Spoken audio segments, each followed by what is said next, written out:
Hello दोस्तों, कैसे हैं आप लोग। दोस्तों, उत्तर प्रदेश पुलिस कांस्टेबल, ठीक है, 23, 24 और 25 टोटल 3 दिन में पेपर हुआ आप लोग का 6 शिफ्ट। और इन 6 शिफ्ट में आपका किसी भी शिफ्ट में ऐसा नहीं हुआ है कि इस टॉपिक यानी रस से क्वेश्चन नहीं आया है। इसलिए बहुत ही इंपॉर्टेंट टॉपिक ये भी है। मैं आपको बस वही क्वेश्चन कराऊंगा जो आपके पेपर में पूछेगा। आप लोग हिंदी मुश्किल से मैं 10 से 15 या 20 मिनट में टोटल मेरी क्लास रहेगी और एक एक टॉपिक मैं कंप्लीट करूंगा। आप लोग चलते फिरते कहीं भी देख सकते हैं और जो चीज रहेगा मैं आपको यहीं याद करा दूंगा। जो चीज भी मैं पढ़ाऊंगा आपको मैं यही याद कराऊंगा।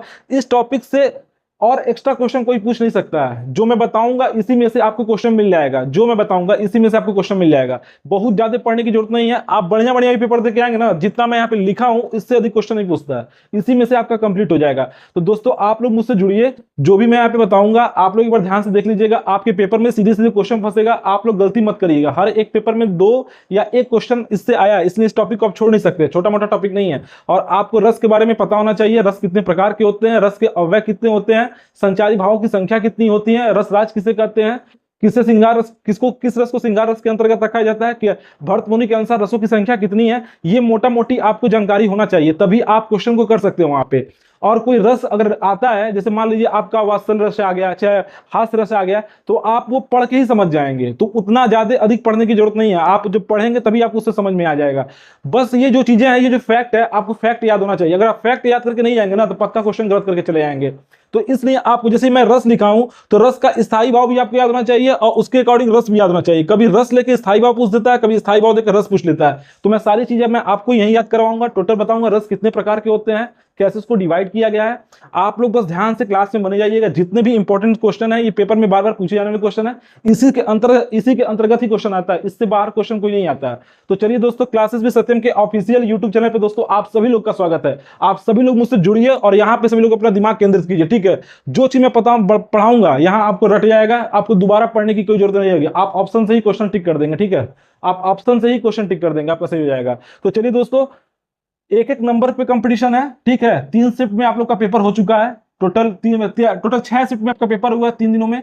अब 6 शिफ्ट में पेपर हो चुका, हर एक शिफ्ट में से क्वेश्चन आया है। तो कुछ चीजें मैं थोड़ा एक्स्ट्रा भी लेके आया हूं, हो सकता हो कुछ अगर आप लोग का चेंज करता है तो इससे क्वेश्चन बन जाएगा। अभी तक जिससे भी क्वेश्चन पूछा है उन्होंने सीधे रस से क्वेश्चन पूछ दिया। करुड़ रस का स्थायी भाव क्या होगा, सिंगार रस का स्थायी भाव क्या होगा, या उत्साह किसका स्थायी उत्साह का क्या रस है, स्थायी भाव है। तो ये सब चीजें क्वेश्चन पेपर में बार बार पूछा है। अभी तक जितने क्वेश्चन आए रस से बहुत इजी आए हैं। कुछ चीजें मैं थोड़ा आपको एक्स्ट्रा बताऊंगा, आप लोग यहीं पे याद कर लीजिएगा। उससे बाहर आपको क्वेश्चन नहीं मिलेगा। इवन अगर अनदर भी कोई एग्जाम देते हैं, चाहे एसआई का आपका पेपर होने वाला है, चाहे यूपी प्रशिक्षक कोई एग्जाम का होगा, उसमें भी आपको इससे अधिक नहीं मिलेगा जो चीज मैं बता रहा हूँ। तो सभी लोग दोस्तों मुझसे जुड़िए, मेरे चैनल को सब्सक्राइब कीजिए, लाइक कीजिए, कमेंट कीजिए और जो भी चीज मैं बता रहा हूँ यहीं पे आप रट लीजिए, ठीक है दोस्तों। बहुत जरूरी है, आप लोग बने रहिएगा। चलिए मैं स्टार्ट करता हूँ। रस के बारे में ज्यादा कुछ नहीं जानना, बस ये जानिए रस का मतलब क्या होता है। रस का शाब्दिक अर्थ होता है आनंद। बहुत ज्यादा आपको जाने उतना ही पढ़िए जिससे जितना से आपका कंपटीशन निकल जाए। आपको बहुत ज्यादा लोड नहीं लेना है, बहुत सारी चीजें नहीं पढ़ना है। ज्यादा पढ़ने के चक्कर में आप कम करके आएंगे। इसलिए जितना पढ़िए सॉलिड पढ़िए और सही पढ़िए, ठीक है। रस का शाब्दिक अर्थ क्या होता है, आनंद। अगर आपके पेपर में पूछ दे कि रस का शाब्दिक अर्थ क्या होता है, अगर ऑप्शन में दे दे तो आपको टिक मारना है आनंद, ठीक है। रस का शाब्दिक अर्थ दोस्तों क्या होता है, आनंद। जिससे आपको खुशी की अनुभूति, उसे हम लोग क्या बोलते हैं, आनंद, ठीक है।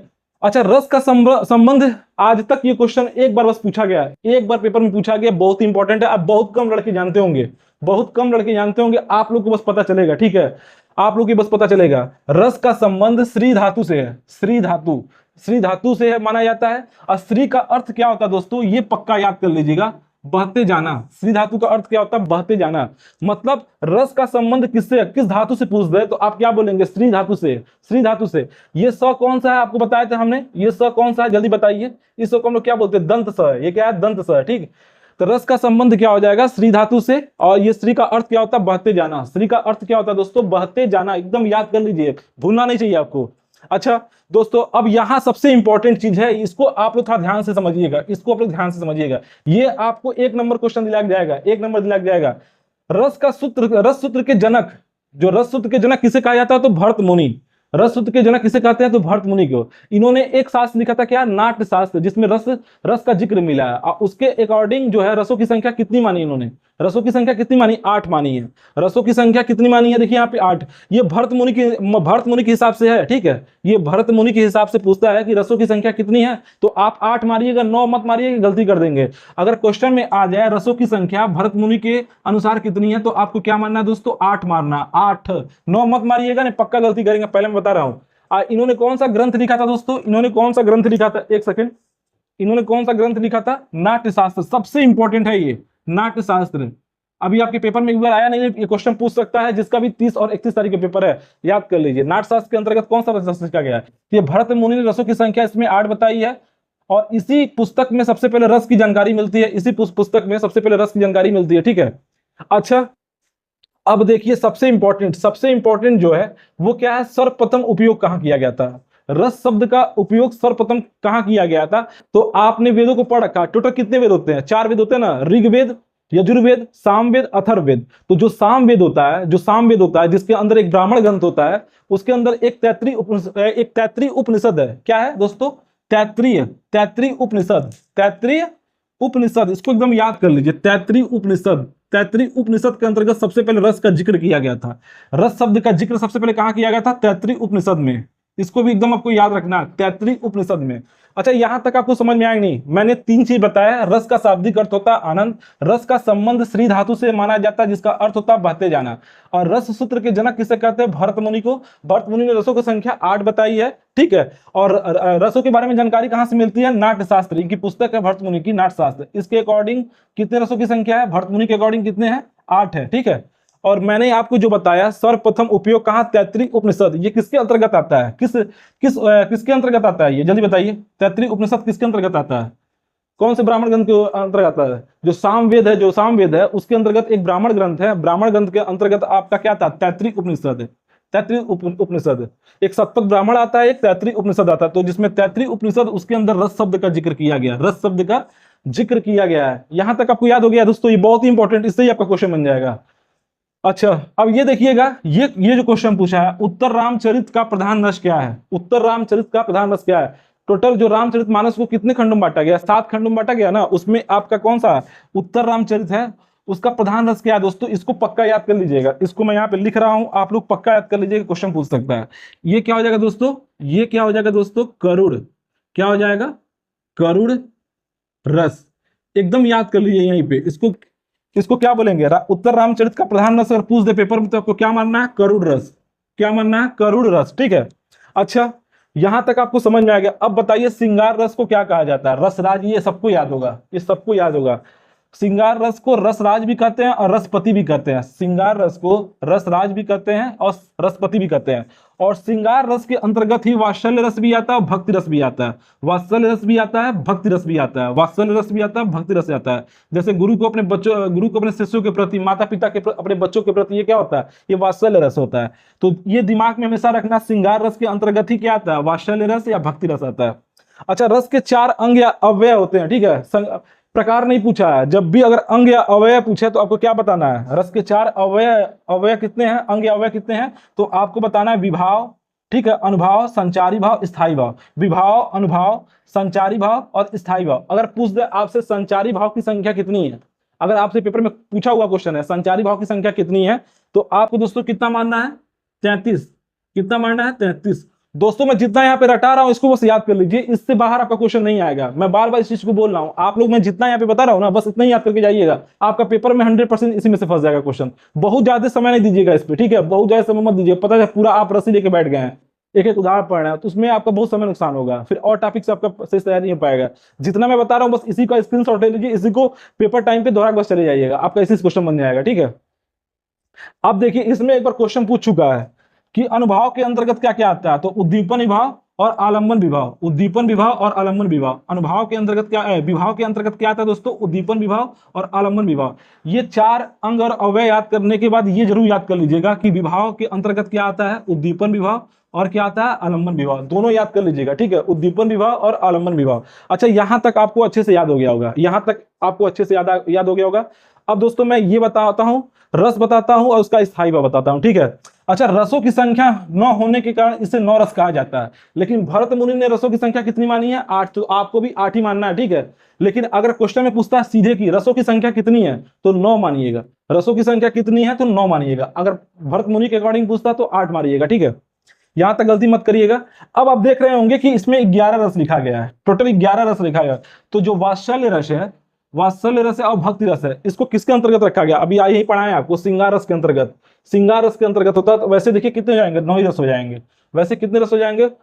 9 ही रस हो जाएंगे। अब मैं आपसे एक क्वेश्चन पूछता हूं, एक क्वेश्चन पूछता हूं कि भरत मुनि के हिसाब से जो 8 रस है, वह एक रस कौन सा नहीं माने हैं? वह एक रस रस रस किसको नहीं माने हैं? उसको रस का दर्जा नहीं दिए हैं। किसे? जल्दी बताइए, जल्दी बताइए दोस्तों, किसे नहीं माने हैं? तो वो है दोस्तों शांत रस। शांत रस, शांत रस को उन्होंने दर्जा नहीं दिया रस का। किसने नहीं दिया? भरत मुनि ने। पूछ सकता है कौन से रस को रस का दर्जा नहीं दिया गया है भरत मुनि के अनुसार, तो आप बोलेंगे शांत रस। ये एकदम याद कर लीजिएगा, शांत रस है, ठीक है। शांत रस, शांत रस एकदम याद रखिएगा। अच्छा चलिए दोस्तों, अब आते हैं, आपको समझ में आ गया क्यों मैं 11 लिखा हूं, संख्या क्यों 9 होती है, कब उसको 8 बोलना है, कब उसको 9 बोलना है, कब उसको 11 बोलना है। ये सब चीज दिमाग में रखिए। 11 कब है? जब वात्सल्य और भक्ति रस जो है ये किसके अंतर्गत आ जाता है? श्रृंगार रस के अंतर्गत आता है, ठीक है। चलिए दोस्तों, अब आपको देखिए इसमें जो क्वेश्चन पूछता है, या तो रस देख के स्थायी भाव पूछ देगा, या स्थायी भाव से सीधे रस पूछता है। तो आपको दोनों साइड से याद होना चाहिए, दोनों साइड से याद होना चाहिए। भूलना नहीं, भूलिएगा नहीं, कतई बता रहा हूं। भूलेंगे तो एकदम पक्का गड़बड़ कर देंगे पेपर में। तो आपको गड़बड़ नहीं करना है। इससे 2 क्वेश्चन भी आ रहे हैं किसी किसी शिफ्ट में, तो आप इसको छोड़ के भी नहीं जा सकते हैं, ठीक है। ये हिंदी का सबसे इंपॉर्टेंट टॉपिक है। चलिए दोस्तों, इसमें देखिए श्रृंगार रस। श्रृंगार रस का स्थायी भाव क्या है दोस्तों? रति। एकदम याद करिए, हमारे साथ बोलिए, रति रति रति रति रति रति रति रति। सबको याद होना चाहिए। श्रृंगार रस का स्थायी भाव क्या है दोस्तों? रति। करुण रस का स्थायी भाव क्या है दोस्तों? शोक है। करुण रस का स्थायी भाव क्या है दोस्तों? शोक। तो इसको याद करिए। करुण रस सबको इसी समझ में आ जाएगा। इसको देखते ही आप मार देंगे, क्या हो जाएगा? शोक। अच्छा, वीर रस में क्या होता है? उत्साह होना चाहिए। वीर रस में क्या होना चाहिए? उत्साह होना चाहिए। तो वीर रस का स्थायी भाव दोस्तों क्या हो जाएगा? उत्साह। क्या हो जाएगा? उत्साह। वीर रस का स्थायी भाव क्या हो जाएगा दोस्तों? उत्साह। और हास्य रस का क्या हो जाएगा दोस्तों? हास्य। हास्य हो जाएगा, ठीक है। हास्य रस का क्या दोस्तों हो जाएगा? हास्य हो जाएगा, ठीक है। अच्छा, रौद्र रस। रौद्र, रौद्र मतलब क्या? एकदम क्रोध आना, एकदम क्रोध आना। तो उसके अंतर्गत क्या आ जाएगा? कौन सा स्थायी भाव आएगा? रौद्र रस के अंतर्गत क्या आ जाएगा? क्रोध आ जाएगा। रौद्र रस के अंतर्गत क्या आ जाएगा? क्रोध आ जाएगा। यहां तक सबसे पहले याद कीजिए। श्रृंगार रस में क्या होता है? स्थायी भाव रति होता है। करुण रस में क्या होता है? शोक होता है। वीर रस में क्या होता है? उत्साह होता है। हास्य रस में क्या होता है? हास्य होता है। मैं जल्दी जल्दी इसलिए आपको पढ़ा रहा हूं कि आपके पास समय कम है, इसलिए आप ज्यादा से ज्यादा क्वेश्चन रटने का प्रयास कीजिए। आप स्क्रीनशॉट ले लीजिएगा, मैं यहीं याद करा रहा हूं, यहीं आपको याद करके जाना है, ठीक है। इसको छोड़ना नहीं है कल के लिए, यहीं इसको याद कर लीजिए। इससे जो भी क्वेश्चन आए आपको गलती नहीं करना, और 1-2-3 बार पढ़ लीजिए बस। मोटा मोटी 2-3 बार पढ़ लेंगे, इससे जो भी क्वेश्चन आएगा गलत नहीं करके जाएंगे। हास्य रस का, हास्य रस का क्या हो जाएगा दोस्तों? हास्य हो जाएगा। रौद्र रस का क्या हो जाएगा? क्रोध हो जाएगा। यहां तक आपको याद हुआ नहीं? 1 से 5 तक याद हुआ नहीं? चलिए बताइए, उत्साह किसका होता है? वीर रस का। उत्साह किसका होता है? वीर रस होता है। क्रोध किसका होता है? जल्दी बताइए। रौद्र रस का होता है स्थायी भाव, रौद्र रस का। शोक किसका होता है? करुण रस का होता है। चलिए बताइए, रथ किसका होता है? श्रृंगार रस का होता है। एकदम ऐसे आगे पीछे दोनों आपको याद होना चाहिए, आगे पीछे दोनों याद होना चाहिए। चलिए अब इसको याद करिए दोस्तों। विभत्स रस, इसका क्या हो जाएगा? घृणा या जुगुप्सा।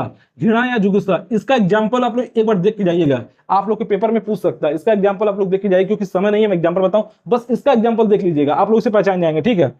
विभत्स रस, जो विभत्स क्या बोलते हैं दोस्तों? जो विभत्स रस है उसका क्या हो जाएगा? घृणा और जुगुप्सा। जो विभत्स रस है उसका क्या हो जाएगा? घृणा और जुगुप्सा। इसको याद करिए। भयानक रस का क्या हो जाएगा? भयानक में क्या छिपा है? भय। भयानक में क्या छिपा है? भय। तो इसका स्थायी भाव क्या हो जाएगा दोस्तों? भय हो जाएगा। भयानक का क्या हो जाएगा? भय।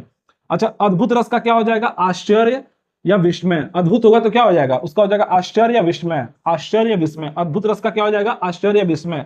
शांत रस का क्या हो जाएगा दोस्तों? निर्वेद या निर्वृत्ति। निर्वेद या निर्वृत्ति। शांत रस का क्या हो जाएगा? निर्वेद या निर्वृत्ति। शांत रस का क्या हो जाएगा? निर्वेद या निर्वृत्ति। भरत मुनि ने शांत रस को क्या रस का दर्जा नहीं दिया? भरत मुनि ने शांत रस को रस का दर्जा नहीं दिया भरत मुनि के हिसाब से। किसके हिसाब से? भरत मुनि के हिसाब से। भरत मुनि के हिसाब से शांत रस को रस का दर्जा नहीं दिया गया, ये भी याद रखना आपको। अच्छा, वात्सल्य रस के अंतर्गत क्या आ जाएगा? वत्सलता आ जाएगा या वात्सल्य रति आ जाएगा? वात्सल्य रति जाएगी, या तो वत्सलता आ जाएगा या तो वात्सल्य रति आ जाएगी। वात्सल्य रति आ जाएगी। अब भक्ति रस के अंतर्गत क्या आ जाएगा दोस्तों? भगवत विषयक रति या अनुराग। भगवत विषयक रति या अनुराग, इतना आपको याद रखना है, इससे बाहर आपका क्वेश्चन नहीं आएगा। एक बार मैं जल्दी जल्दी रिवीजन कराऊंगा, आप लोग फिर से देख लीजिए। हमने सबसे पहले आपको बताया था रस का शाब्दिक अर्थ क्या होता है दोस्तों, आनंद होता है। रस का शाब्दिक अर्थ क्या होता है, आनंद होता है। रस का संबंध श्री धातु से है जिसका अर्थ क्या होता है, बहते जाना, बस इतना याद रखना। रस का संबंध श्री धातु से है जिसका अर्थ होता है बहते जाना। अच्छा, रस सूत्र के जनक किसे कहते हैं, भरत मुनि। इनके अकॉर्डिंग रसों की संख्या 8 होती है। इनका ग्रंथ कौन सा लिखा है जिसके अंतर्गत रस का जिक्र किया गया, तो वह है नाट्य शास्त्र, नाट्य शास्त्र, ठीक है। सर्वप्रथम उपयोग तैत्तिरीय उपनिषद, ये किसका है, ये आपका सामवेद के अंतर्गत आपका ब्राह्मण ग्रंथ है तैत्तिरीय उपनिषद। इसके अंतर्गत सबसे पहले रस का जानकारी दिया गया था, इसके अंतर्गत रस शब्द का जानकारी दिया गया था, ठीक है। शांत रस को 9वें रस का दर्जा किसने नहीं दिया है, तो भरत मुनि ने। इनके अकॉर्डिंग रसों की संख्या 8 होती है, याद करिए। उत्तर रामचरित्र का प्रधान रस क्या है, टोटल 7 कांड थे, उसमें जो 7वां कांड था आई थिंक ये है आपका करुण रस, ठीक है। उसमें याद कर लीजिएगा उत्तर रामचरित्र का प्रधान रस क्या है, करुण रस। उत्तर रामचरित्र का प्रधान रस क्या है, करुण रस, ठीक है। और फिर से श्रृंगार रस के अंतर्गत क्या क्या आता है, वात्सल्य आता है और भक्ति रस आता है। वात्सल्य आता है और भक्ति रस भी आता है, इसको भी याद रखिएगा। और श्रृंगार रस को रसराज या रसपति, रसराज या रसपति भी कहते हैं, रसराज या रसपति भी कहते हैं। रस के 4 अंग या अव्यय होते हैं, विभाव, अनुभाव, संचारी भाव, स्थायी भाव। संचारी भाव की संख्या कितनी होती है, 33 होती है। विभाव के अंतर्गत उद्दीपन विभाव और आलम्बन विभाव होता है, उद्दीपन विभाव और आलम्बन विभाव होता है, ठीक है। रसों की संख्या 9 होने के कारण इसे नौरस कहा जाता है। रसों की संख्या 9 होने के कारण इसे नौरस कहा जाता है। श्रृंगार रस का स्थायी भाव दोस्तों क्या होता है, जल्दी बताइए, रति होता है। करुण रस का क्या होता है, शोक होता है। वीर का क्या होता है, उत्साह होता है, उत्साह। हास्य का क्या हो जाएगा, हास्य हो जाएगा। रौद्र का क्या हो जाएगा दोस्तों, क्रोध हो जाएगा। विभत्स का हो जाएगा घृणा या जुगुप्सा। विभत्स रस का क्या हो जाएगा, इसको तो पक्का याद कर लीजिएगा आप लोग, ये भूलिएगा नहीं। ये घृणा भी दे सकता है, जुगुप्सा भी दे सकता है, घृणा भी दे सकता है, जुगुप्सा भी दे सकता है, ठीक है। भयानक रस का क्या हो जाएगा दोस्तों, आश्चर्य या विस्मय।